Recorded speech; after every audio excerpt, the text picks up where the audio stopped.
Selamat datang kembali di sesi pendalaman kita. Pernah nggak sih Anda mikir gimana ya rasanya sebuah panggilan itu? Sumber yang kita bahas hari ini bilang, nggak selalu kayak ada suara menggelegar dari langit gitu. Kita akan coba gali lebih dalam sebuah teks renungan, judulnya Panggilan Dalam Tangisan. Fokusnya ke pengalaman Nehemia. Misi kita kali ini, coba pahami, gimana sih rasa gelisah ya atau rasa nggak nyaman yang dalam, itu justru bisa jadi sinyal awal buat sebuah tugas penting. Ide utamanya menarik banget loh.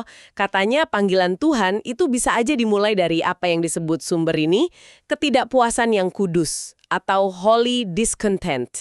Semacam perasaan terusik gitu ya secara mendalam waktu kita lihat atau dengar sesuatu yang menyentuh hati nurani spiritual kita. Oke, mari kita lihat Nehemia, tokoh utamanya nih. Dia ini kan unik ya, bukan nabi atau imam gitu. Malah dia pejabat tinggi sekuler. Juru minumnya Raja Artasasta di Persia. Cukup tinggi posisinya, terus apa dong yang jadi pemicu panggilannya? Sumber kita nunjuk ke Nehemia pasal 1 ayat 3 dan 4. Jadi dia dapat kabar buruk soal kondisi bangsanya di Yehuda. Dan tembok Yerusalem yang hancur. Gimana reaksinya waktu itu? Nah, reaksinya ini penting banget buat ngerti konsep holy discontent tadi. Teks renungan ini cerita, Nehemia itu nggak cuma ya sedih biasa aja. Dia sampai menangis, berkabung lama berhari-hari, terus dia puasa dan berdoa. Ini bukan sekedar kesedihan personal gitu, tapi kayak saraf spiritualnya itu tersentuh banget. Sumber kita menekankan ya, ini salah satu cara Tuhan menaruh beban di hati kita soal suatu situasi. Jadi langkah awal panggilan, gitu. Ini kan beda ya, misalnya sama penglihatan Yesaya yang wah banget, atau suara jelas yang didengar Samuel waktu kecil. Ini lebih dari dalam, respons atas kondisi di luar. Oh, jadi ada pemicu dari luar, terus ketemu sama kepekaan di dalam diri Nehemia ya. Tapi sumber ini juga mengutip pemikiran Ellen Redpath nih. Katanya sekedar sadar ada kebutuhan atau merasa terusik itu belum cukup kan? Iya, betul. Gimana caranya perasaan terusik ini menurut sumber kita bisa berubah jadi aksi nyata? Jadi panggilan yang spesifik gitu. Tepat sekali.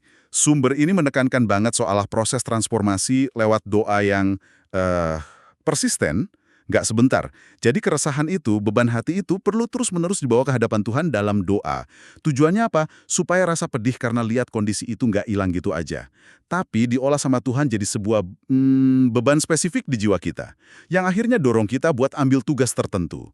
Nehemia itu contoh jelasnya. Dia nggak langsung, oke saya berangkat, gitu. Tapi berbulan-bulan dia berdoa, puasa, cari wajah Tuhan, cari kejelasan, sebelum akhirnya menghadap raja dan mulai proyek besar bangun tembok itu.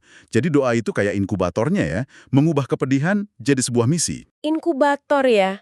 Berdoa berbulan-bulan. Wah, itu menunjukkan keseriusan yang luar biasa ya. Pencarian arah yang mendalam.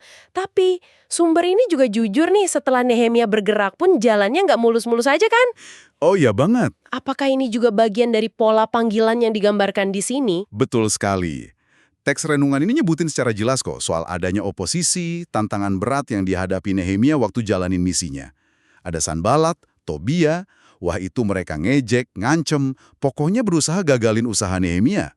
Dan ini digambarkan bukan sebagai sesuatu yang aneh, tapi ya bagian inheren aja dari menjawab panggilan Tuhan yang besar.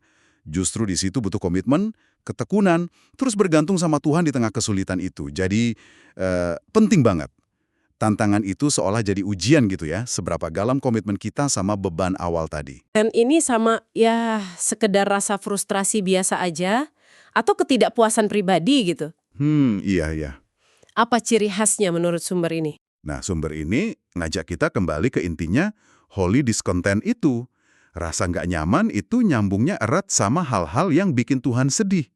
Bukan cuma soal selera pribadi kita atau nggak suka sama sesuatu, tapi ini kegelisahan spiritual yang menetap gitu. Tentang ketidakadilan, penderitaan, kerusakan fisik maupun spiritual yang kita lihat. Ciri khasnya itu, beban itu nggak gampang hilang. Muncul terus di pikiran, dalam doa. Dan dorong kita buat nanya, Tuhan apa nih yang Engkau mau aku lakukan soal ini? Doa yang disebut di sumber, soal minta hati kayak Nehemia, yang hancur oleh hal-hal yang menghancurkan hati Tuhan, itu kayaknya menangkap esensinya banget.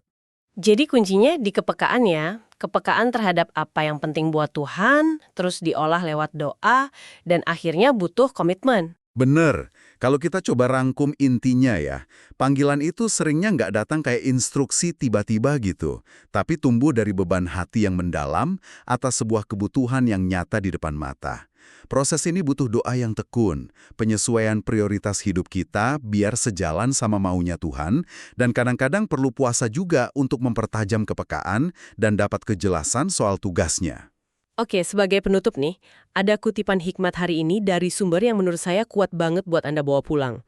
Bunyinya gini, terkadang panggilan terbesarmu tersembunyi dalam rasa sakit yang tak bisa kau abaikan. Coba Anda renungkan sebentar.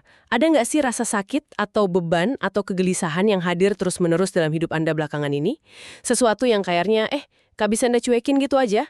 Mungkin loh, disitulah sebuah panggilan tersembunyi sedang nunggu untuk Anda temukan dan jawab. Sekian dulu pembahasan kita kali ini.